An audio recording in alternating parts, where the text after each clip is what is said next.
देखते जाइए बीजेपी क्या कर रही है। जो भी अल्पसंख्यक समाज के लोग अपने हाथ और खून पसीने की कमाई से अपनी जिंदगी गुजारते, उनकी कारोबार को, उनके बिजनेस को खत्म कर दिया जा रहा है, मगर कोई आवाज उठाने वाला ही नहीं, कोई लड़ने वाला ही नहीं। चुनाव आ गया तो सब आ जाते हैं कि भैया को जिताओ, दरी बिछाओ, अपनी जवानी को कुर्बान करो, उसके बाद हम ही मरते हैं, उसके बाद हम ही मरते हैं। तो मेरे अजीज दोस्तों और बुजुर्गों,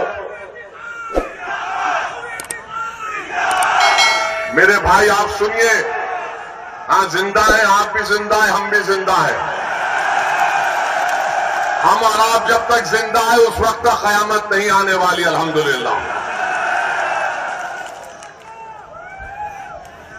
अब तीसरी जो अहम बात हम आपको बताना चाहते हैं, यहां पर आप जानते हैं कि मजलिस पार्टी जब लड़ रही है तो मुझे बताया गया कि हस्बे आदत, हस्बे रिवायत हमारे जो सियासी मुखालिफीन है वो बोलना शुरू कर दिए, भाजपा का फायदा हो जाएगा, भाजपा का फायदा हो जाएगा। कहां से फायदा होगा मुझे बताओ। अच्छा, यहां पर एक और विधानसभा में उत्तर प्रदेश में चुनाव हो रहा है, करहल में हो रहा है। करहल में बीजेपी का उम्मीदवार कौन है? अखिलेश के भाई धर्मेंद्र का बहन वही लड़ रहा है। तुम अपने परिवार को नहीं रोक सकते और तुम आकर यहां पर मीरापुर में कह रहे हो कि मजलिस लड़ रही है तो फुलां को फायदा हो जाएगा। अरे तुम्हारे भाई का बहन भी लड़ रहा है, यानी तुम्हारे परिवार हर पार्टी में बैठकर मलाई और गुलाब जामुन खा लेंगे और हमको वोट न दे कोई, ये कैसे होगा बताइए आप। और अहम बात मैं आपको याद दिला रहा हूं, 2012 सितंबर ये मुजफ्फरनगर जिले में आता है। अखिलेश यादव मुख्यमंत्री थे, मुजफ्फरनगर का फसाद हुआ।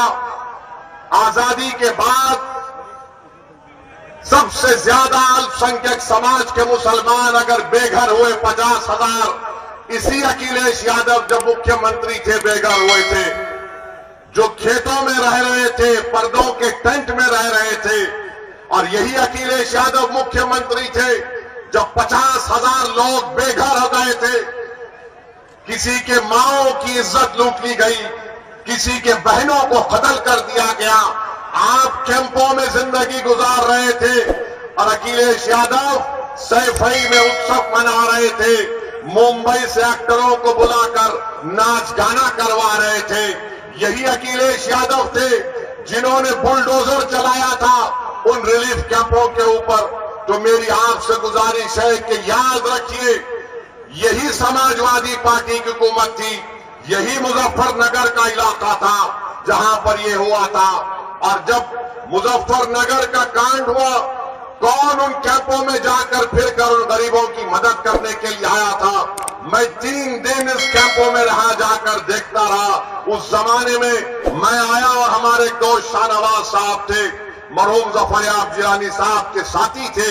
मेरे अजीज दोस्तों और बुजुर्गों, ये बात आप अपने जहन नशीन कर लीजिए। 20 तारीख के दिन अपने के कोर्ट का इस्तेमाल करिए और फिर इस विधान यहां पर ककरोली गांव में मैं हम पुलिस से भी गुजारिश करेंगे, आप देखते ही हमको चालान मार देते हैं। हमको मालूम आप बहुत हमसे मोहब्बत करते हैं, मगर इतनी ज्यादा भी मोहब्बत मत करिए जो हमारी जेब खत्म हो जाए।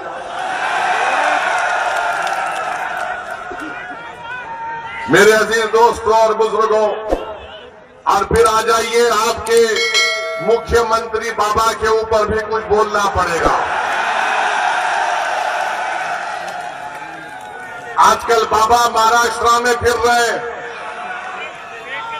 सुनिए, महाराष्ट्र में फिर रहे और नहीं जरूरत है, और नारा लगाए हैं, बटेंगे तो कटेंगे,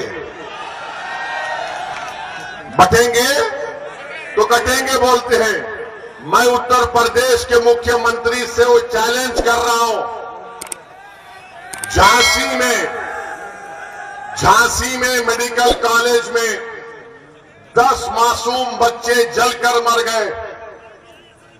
10 मासूम बच्चे जलकर मर गए। और जब वो वार्ड में, न्यू नेटल केयर के वार्ड में एक शख्स था जिसके 2 जुड़वा बेटियां भी उस न्यू नेटल वार्ड में थे। जब वार्ड में आग लगी तो शख्स कूदकर 10 से ज्यादा मासूम छोटे बच्चों की जान बचाया। बाद में मालूम हुआ कि उसकी 2 बेटियां, जुड़वा बेटियां जलकर मर गई। और उस शख्स का नाम आपको मालूम क्या था? जिसने 10 से ज्यादा मासूम बच्चों की जान बचाई, जो 6-8 महीने के बच्चे बच्चियां थे। उस शख्स का नाम याकूब मंसूरी था। याकूब मंसूरी कूद गया आग में। ये नहीं देखा मुख्यमंत्री बाबा योगी आदित्यनाथ, नरेंद्र मोदी, देखो याकूब मंसूरी आग में कूदकर ये नहीं देखा कि किस समुदाय, किस मजहब के मानने वालों के बच्चे हैं। वो ये देखा कि बच्चे जल रहे हैं और कूद गया। ये अल्लाह को कुछ और ही मंजूर था। वो अपनी 2 मासूम जुड़वा बच्चियों को नहीं बचा सका। मैं योगी आदित्यनाथ को चैलेंज कर रहा हूं, क्या तुम याकूब मंसूरी को बुलाकर उसके सामने बोल सकोगे, बटोगे तो कटोगे? बोलोगे आदित्यनाथ, क्या तुम बोल सकोगे कि बटोगे कटोगे? याकूब मंसूरी को बोलो। क्या देश के प्रधानमंत्री याकूब मंसूरी को बुलाकर बोलेंगे एक है तो सेफ है? किसके लिए नारे लगाए जा रहे हैं? किसके खिलाफ जहर फैलाया जा रहा है बीजेपी की तरफ से? ये सब के सब भाजपा के लोग एक समुदाय के खिलाफ नफरत पैदा करने का काम कर रहे हैं।